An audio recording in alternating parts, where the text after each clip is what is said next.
Welcome to everyone, welcome to our channel my grammar and literature. आज के इस video में हम दो चीज़ों पर डिस्कस करेंगे।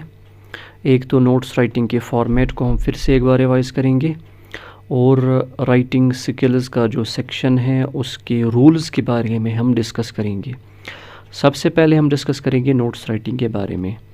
देखिए, नोट्स राइटिंग यानी वो रिटन या प्रिंटेड पीस ऑफ इंफॉर्मेशन जो किसी स्पेसिफिक ग्रुप ऑफ पीपल के लिए होती है। यानी ये इंफॉर्मेशन सिर्फ़ और सिर्फ स्पेसिफिक ग्रुप ऑफ पीपल के लिए होती है, इसको हम कहते हैं नोट्स राइटिंग। अब इसके बाद बात नोट्स राइटिंग के फॉर्मेट की, तो ये बिल्कुल सिंपल फॉर्मेट है। इससे पहले जो हमने वीडियो बनाई थी उसमें भी हमने डिस्कस किया था कि इसका फॉर्मेट किस तरह से है। देखिए, बिल्कुल सिंपल फॉर्मेट है। सबसे पहले बिल्कुल सेंटर में मिडल में आपको लिखना होगा इशूइंग अथॉरिटी का नाम, मीन्स ये नोट्स कौन इशू कर रहा है। स्कूल का नाम, कॉलेज का नाम, यूनिवर्सिटी का नाम, सोसाइटी का नाम, कमेटी का नाम, क्लब का नाम, इसको कहते हैं इशूइंग अथॉरिटी। उसके बाद इसके नीचे आप लिखोगे वर्ड नोट्स, बिल्कुल कैपिटल लेटर्स में NOTICE notes, number second. Number third फिर आप लिखोगे एज़ यूजुअल लेफ़्ट साइड पे डेट। अगर वहाँ से डेट देकर है तो वही डेट, अगर नहीं तो आप लिखोगे एग्ज़ाम का डेट। उसके बाद नंबर फोर्थ पर आप लिखोगे टाइटल यानी सब्जेक्ट नोट्स का। बिल्कुल आप लिखोगे सब्जेक्ट कहाँ पे, इसकी सीध में आप लिखोगे सब्जेक्ट। फिर नंबर फिफ्थ पर आप करोगे कंटेंट यानी बॉडी आप स्टार्ट करोगे, लेकिन कंटेंट बड़ा नहीं होना चाहिए, 50 वर्ड से ज़्यादा। जब आप बॉडी कंप्लीट करोगे फिर आप लिखोगे नाम जो वहाँ से देकर होगा और डेजिग्नेशन मीन्स पोस्ट कि एज अ क्या ये नोट्स लिख रहा है। फिर एंड में आप करोगे सिग्नेचर। तो ये हो गया बिल्कुल इजी फॉर्मेट किसका, नोट्स राइटिंग का। अब हम इसको समझते हैं with the help of example. देखिए, एग्जांपल में ये है कि आप मोहम्मद हो, हेड बॉय हो आप XYZ स्कूल के। आपका स्कूल पब्लिश करने जा रहा है एनुअल मैगज़ीन नेक्स्ट वीक। आप एक नोट्स लिखिए नोट्स बोर्ड के लिए, आपके स्कूल के नोट्स बोर्ड के लिए। किस चीज़ के लिए, इनवाइट करने के लिए स्टूडेंट्स को कि वो अपने आर्टिकल्स को सबमिट करें। अब यहाँ पर सारी चीज़ें हमारे सामने क्लियर है। इशूइंग अथॉरिटी कौन है, कौन ये लिख रहा है, सब्जेक्ट क्या है और कंटेंट क्या है। तो हम देखते हैं कि हम ऐसी नोट्स कैसे लिखेंगे। देखिए, सबसे पहले मैं लिखूंगा इशूइंग अथॉरिटी जो कि देकर है XYZ स्कूल, लिखा मैंने XYZ स्कूल। फिर उसके बाद नीचे मैं लिखूंगा वर्ड नोट्स NOTICE नोट्स। फिर उसके बाद मैं लिखूंगा लेफ़्ट साइड पे डेट, ये डेट मैंने लिखा। फिर नीचे जाकर मैं लिखूंगा इस नोट्स का टाइटल यानी सब्जेक्ट। यहाँ पे सब्जेक्ट क्या है, ये तो लिखा है to submit articles, means subject बनेगा सबमिशन ऑफ आर्टिकल्स। हो गया सब्जेक्ट भी clear.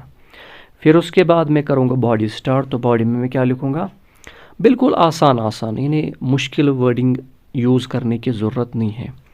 All the students are informed that our school is going to publish its annual magazine next week. तमाम स्टूडेंट्स को इन्फॉर्म किया जाता है कि हमारा स्कूल पब्लिश करने जा रहा है annual magazine next week.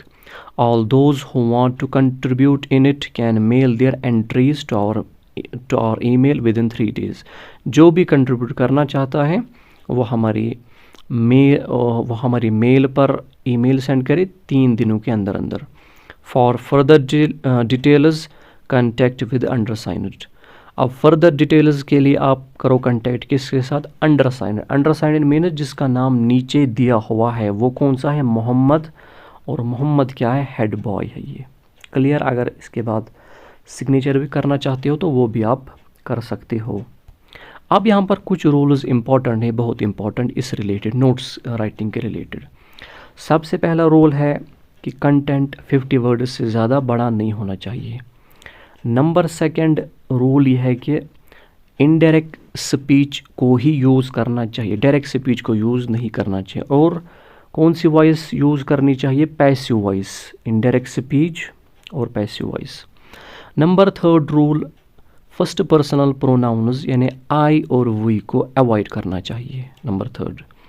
Number 4 rule यानी इस नोट्स में क्लियर होना चाहिए। अगर कोई इवेंट है सपोज़, तो इस इवेंट के बारे में सारी इन्फॉर्मेशन क्लियर होनी चाहिए कि क्या कौन सा इवेंट है, कब होगा, कहाँ होगा, ये सारी इन्फॉर्मेशन क्लियर होनी चाहिए। नंबर 5 रूल क्या है कि जब आपने नोट्स को लिखा, जब आपने नोट्स को कंप्लीट किया, फिर इस नोट्स को बंद करना चाहिए बॉक्स में।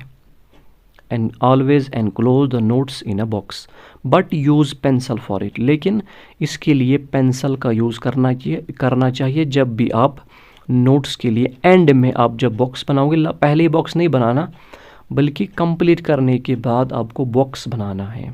लेकिन इसके लिए आपको क्या करना यूज़ है, इसके लिए आपको पेंसिल का यूज़ करना है। नंबर 6 रूल क्या है, you don't need to add extra information. आपको ज़रूरत नहीं है कि आप एक्स्ट्रा इन्फॉर्मेशन इसमें ऐड करो।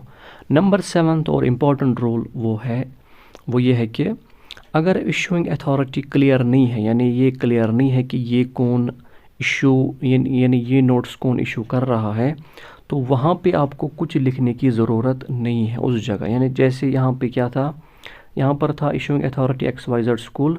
अगर ये क्लियर ना हो तो ये जगह आपको खाली छोड़नी है, यहाँ पर आपको कुछ लिखने की ज़रूरत नहीं है। इसी तरह नंबर 8 रूल क्या है, अगर if writer and his her designation has not been clarified you don't need to write here anything. अगर राइटर और उसके डिजिग्नेशन के बारे में कुछ क्लियर नहीं है कि ये नोट्स कौन लिख रहा है, तो यहाँ पर भी आपको कुछ लिखने की ज़रूरत नहीं है। तो ये थे इम्पोर्टेंट रूल्स किसके, नोट्स राइटिंग के। तो अब हम आते हैं राइटिंग स्किल्स का जो पोर्शन है जो आप फिल करोगे कल, तो इसमें कौन कौन सी चीज़ें इम्पॉर्टेंट है। सबसे पहली चीज़ जो इम्पॉर्टेंट है वो क्या है कि आपको हर क्वेश्चन के लिए, चाहे लेटर राइटिंग हो, मैसेज राइटिंग हो, नोट्स राइटिंग हो, डायलॉग राइटिंग हो, पैराग्राफ राइटिंग हो, तो हर एक क्वेश्चन के लिए आपको सेपरेट पेज का यूज़ करना चाहिए। राइटिंग स्किल्स के पोर्शन में आपको हर एक क्वेश्चन के लिए एक अलग अलग पेज का यूज़ करना चाहिए। तो नंबर 1 ये है। नंबर 2 क्या है, write every question according to the given limit.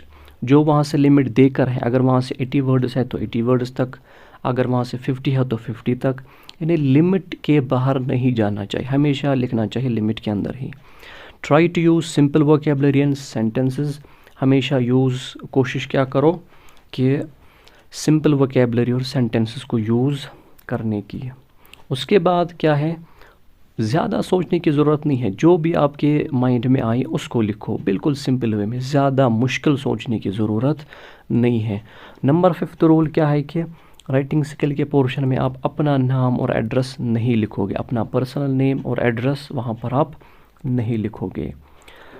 कुछ भी ना छोड़ो, मेरी रिकमेंडेशन ये है कि आप कुछ भी ना छोड़ो, कुछ ना कुछ लिखने की आप ट्राई करो, चाहे फिर वो कंप्लीट या फुल ना भी हो, कोशिश करो कुछ ना कुछ लिखने की। चाहे फॉर एग्ज़ाम्पल आपको पैराग्राफ ना आता हो तो कुछ ना कुछ उसमें लिखने की आप कोशिश करो। तो I hope paper will be easy for everyone. The best of luck for tomorrow's English paper. So सब के लिए मेरा बेस्ट ऑफ लक है। सो टिल नेक्स्ट वीडियो, अल्लाह हाफिज़।